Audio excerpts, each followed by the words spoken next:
Жаһан жұртының назары соңғы күндері таяу шығыстағы қақтығыста. Парсы шығанағындағы шиеленістің шешілетін түрі жоқ. ақш алғашқыда айбат көрсетіп, артынша бұған көнбеген Тегеран тегеурін танытты.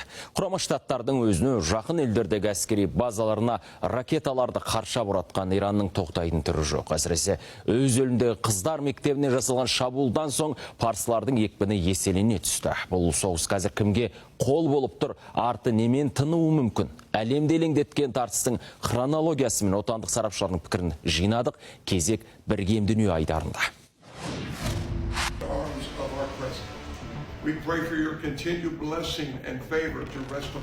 Сопақ кеңседе сопиып отырған Дональд Трампты айнала қоршап тұрған дін қызметкерлері.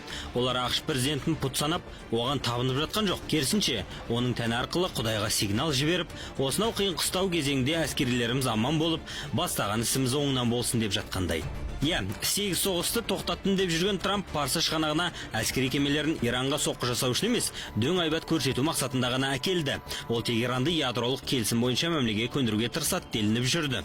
27 ақпанда ғана Иран мен ақш тарапы ядролық бағдарлама жөнінде келіссөздер өткізбеп еді. Тараптар сәлде болса ілгерілеу бар деп үміттендіретін мәлімдеме жасаған өткен жұма. Ал 28 ақпанның таңында Араб теңізінде тұрған ақштың теңіз армадасынан ұшқан жойқын ұшақтар Тегеран мен өзге де қалалар мен өңірлерді бомбаның астына алды. Бұл не қылған қос стандарттылық? Бұл жерде Трампқа Израиль билігінің ықпалы күштірек болды деп есептеймін өз басым. Бұған дейін жазда болған 12 күндік соғыста естеріңізде болса, дәл осындай келіссөздер барысында басталған еді. Жалпы бір жағынан келіссөздер жүргізіп, екінші жағынан соғыс бастау бұл Израильдің ескі әдеті, стилі деуге де болады. Парсы тарапы қарап қалсын ба? Олар бұған дейін ескерткендей таяу шығыс аймағындағы ақштың әскери базаларына және Израильдің өзіне қарымта соққылар жасап жатыр. Трамп нағыз атыс шабыс енді басталады деп елделең еткізді. Ол Иранның басшылары мен қосшыларына беріліңдер деп үндеу жасады.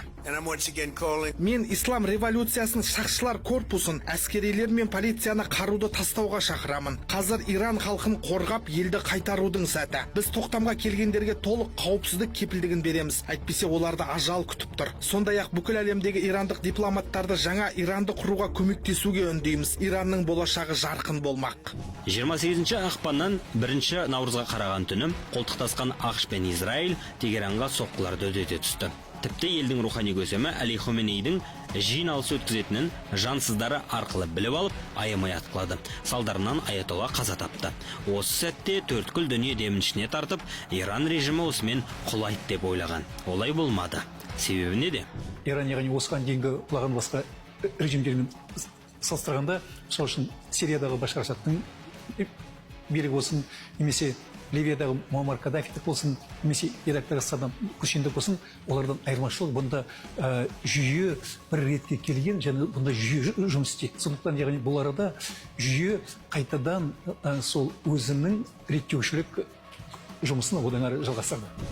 Ирандағы молдалардың билігі құламады. Кейін белгілі болғандай, Аятолла Хаменей өлген күннің өзінде орнын басу мүмкін деген кандидаттар алдын ала іріктеліп қойған екен. Дегенмен Иранға жасалып жатқан соққылар елді есеңгіреткені жасырын емес. Әсіресе Ирандағы қыздар мектебіне жасалған соққы оңай тимеді. Ақ үй біздің қатысымыз жоқ деп ақталғанымен 171 құрбанның қаны Вашингтонның аймақтағы стратегиясына өшпес таңба болып басылды. Снарядтың жарылысы мен жазықсыз бүлдіршіндердің қазасы ирандықтардың билікке деген наразылығын емес, керісінше басқыншыларға деген жиіркеніш оятты. ақштың өткен жолы халықтың наразылығы болған кезде, дәл сол кезде көмекке келмей кешігіп келуі, Ирандағы қыздар мектебіне бомба тастауы, бұл Иран қоғамын аз да болса жақындастырды. Сонда яғни олардың ойында әрине біздің ішкі наразылығымыз бар, ішкі қайшылығымыз бар, біздің бірақ мәселемізді сырттан шешіп бермейді деген мәселені қойып отыр. Өлгеннің артынан өлмек жоқ. Парсылар елді 37 жыл басқарған Әли Хоменейден айырылса да, Тегеран тіршілігін жасап, орнына жаңа аятолланы сайлайды деп жазады әлемдік бақ. Ол 56 жастағы Моджаба Хоменей болмақ. Мерт болған рухани көсемнің ұлы.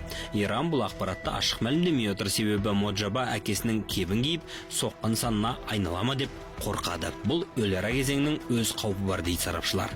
Кейбір мәліметтерге қарағанда Иранның саяси билігі әскери биліктен ажырап қалды деген ақпарат бар. Егер әскери биліктен ажырап қалатын болса, әскерилер өз қалауынша ұрыс жүргізе береді деген сөз, онда дипломатияның қауқары төмендейді. Онда Иранның, білмеймін енді болашағы бұлыңғыр болып кетуі мүмкін. Жалпы біршама күрделі ахуал. Иран бізге қысым жасағанның қандай болатынын көрсетейін деп, Ормұз бұғазы арқылы өтетін кемелерге сес көрсетті. Танкерлердің көп бөлігі Иран шабуыл жасауы мүмкін деп қауіптеніп, бұғаз арқылы өтуден бас тартып жатыр. BBC-дің хабарлауынша, кеме қозғалысы өткен аптада қарағанда 90%-ға төмендеген. Анадолу агенттігінің хабарлауынша, былтыр Ормұз бұғазы арқылы күн сайын орта есеппен 15 миллион баррель шикі мұнай мен 5 миллион баррель мұнай өнімдері тасымалданған. Бұл әлемдік теңіз арқылы мұнай тасымалының шамамен 25%-на тең.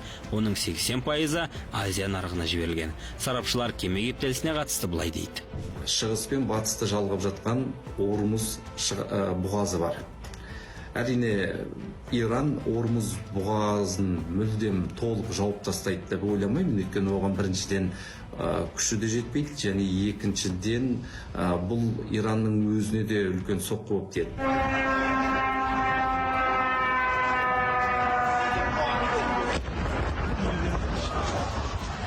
Бұл 5 наурызда Әзербайжанның Нахичеван автономиясына жасалған дрон шабуылының көрінісі. Баку бұл әрекетке Иранды айыптаса, Түркия өз кезегінде егемендігіне нұқсан келтіретін кез келген қадамға қатаң жауап беретінін мәлімдеп, әскери дайындыққа көшті.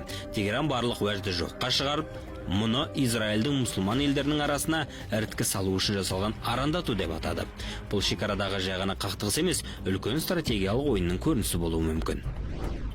Түркия келесі қауіп деген пікірді Израиль саясаткерлері айтты, ал Әзербайжан Түркияның стратегиялық әріптесі. Иран Түркия мен Әзербайжанға соққы жасамадық деп отыр. Яғни бұл жерде Израильдің ізі болуы ғажап емес. Тағы бір пайым ақш факторы. Вашингтон Анкараны осы шиеленістің ойыншысы ретінде тартқысы келетін сияқты. Бұл қару Ирандікі болуы да мүмкін.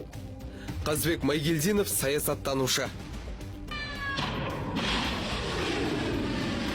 Соғыстың басталғанына 7 күн болды. Қос тарапта шегінер емес.